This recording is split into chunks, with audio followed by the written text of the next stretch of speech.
all you can and you're running with kings. But how far could you go if you run with the wind? And the chances you take are what give you wings, and you can fly. Hello there. Thank you for joining us at Consider Civility YouTube channel. I'm here today again with Kent Roberts, co-founder of the Civility Center. And today we're going to talk about a book that Kent wrote years ago with a co-author named Jay, and Kent can tell you a little bit about that.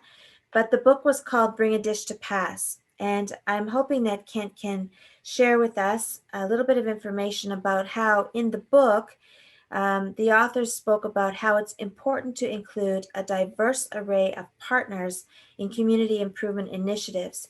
And so I'm hoping that Kent can explain the value of this. And I'll just read a segment from the book so that you have an idea what I'm referencing.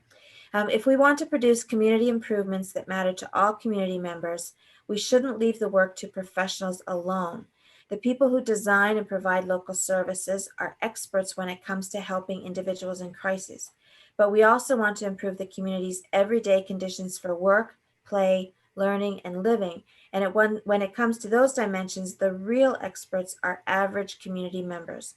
A diverse group of people must therefore be brought into the conversation, even if they cannot participate full-time because of other commitments. Thank you, Ken. Please tell us a little bit about that. Well, it has to do with building capacity too. I mean, you don't need to just build capacity at the top with the experts.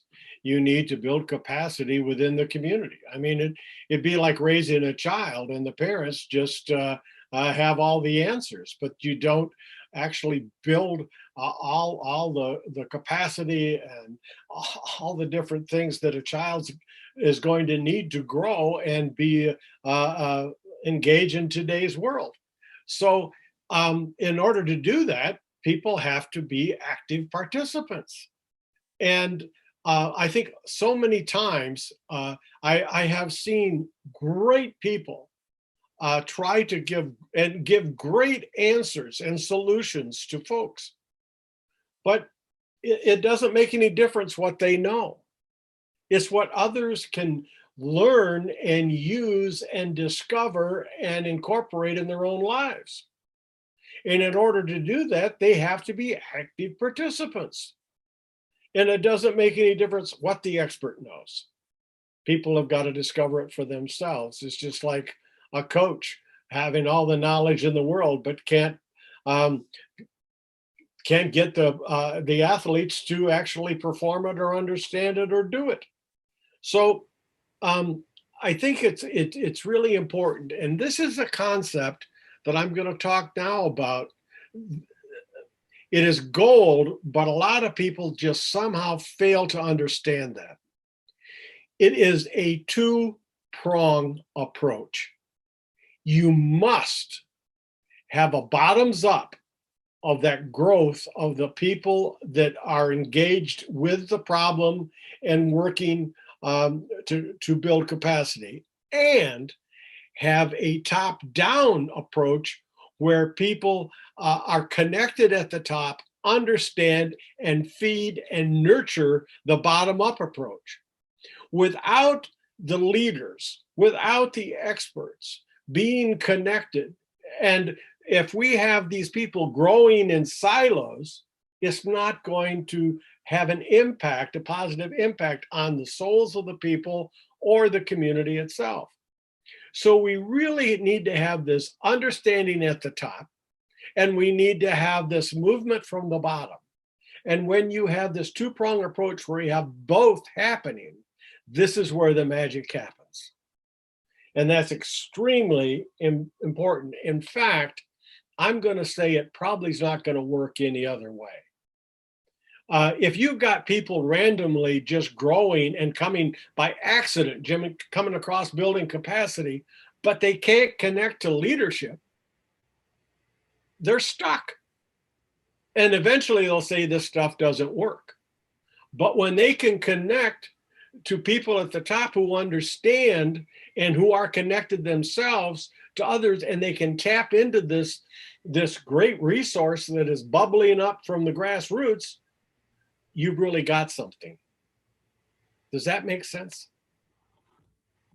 It does make sense. And so it sounds like, in our field work with civility, some of the initiatives we're doing where we see that we're called into an organization where they have tried to incorporate aspects of civility, even if they called it something else, leadership or, whatever, collaborate, whatever they happen to call it, and it didn't work. I can see how this two-prong approach and people having to have an awareness of that they're really, we call them leadership, or they're the ambassador, they're spearheading the initiative, they're, kind of leading the charge.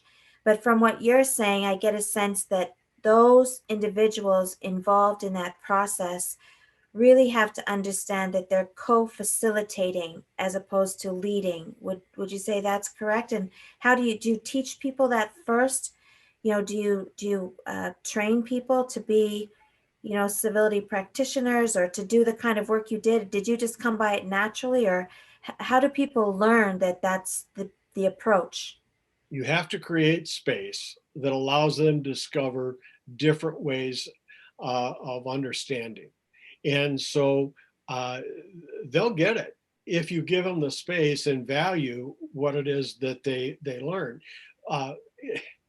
So many people are interested in trying to explain to folks and employees what they know. And I'm telling you, it doesn't make any difference what they know. In order for it to make a difference with the culture, these people who are working and trying hard, or who are part of the culture, they must capture it themselves, and they must be. And so you do this not through teaching, but you do this actually through learning. So how do people best learn? Well, I think that the whole idea of asking questions and leading people with questions and letting them discover different answers and building off that. So I think that you need a whole lot of, we used, one of our major process was the World Cafe. And we used the World Cafe asking general questions, first of all, and then we kept getting more specific as we moved along. And the knowledge, again, amongst these folks is just tremendous. And it goes back to bring a dish. If you really want to engage somebody, don't give to them, allow them to give to you. So you've got to ask the questions that allow them to discover for themselves. And you just got to keep working at it. And it can't be a one-time thing, but once people get it and start building off it and they own it, you've got to let them go. And you've got to nurture them as they grow and as they evolve. That's why a lot of people, when they do the cultural work, they talk about taking a diagonal slice of their organization. They take a diagonal slice from top to bottom all the way down to people who seemingly wouldn't have input that would be beneficial. But often they are the best people to engage because no one has listened to them and they've got a lot to give. That's why young people are so important in this process. Because, not only that, if you want to teach young people, you've got to listen to young people. And, again, the old saying, people don't care how much you know until they know how much you care. But the whole idea is listening to these folks and listening to them grow and come up with their own ideas. So I hope that I'm giving a flavor that this is how, it's important when you really want to do this. And when you have a broad spectrum of people in the public, private, nonprofit, from this neighborhood, that neighborhood, from this organization, that organization, when you've got those folks engaged and you start connecting that learning, not the teaching, when you start connecting the learning to one another, that's when you start to make change. Excellent advice. And that that statement you made that people don't really care how much you know until they know how much you care. I love that statement, and I think that's something else that we're going to get into in a later episode, because I think that that is a precursor to trust. And many people who have tremendous potential to be great leaders don't understand that piece, that they have to find somehow through their behavior or their words, their tone, whatever, to convey that they care before what they know is of any relevance to the audience. I think that's a brilliant statement. So thank you for that.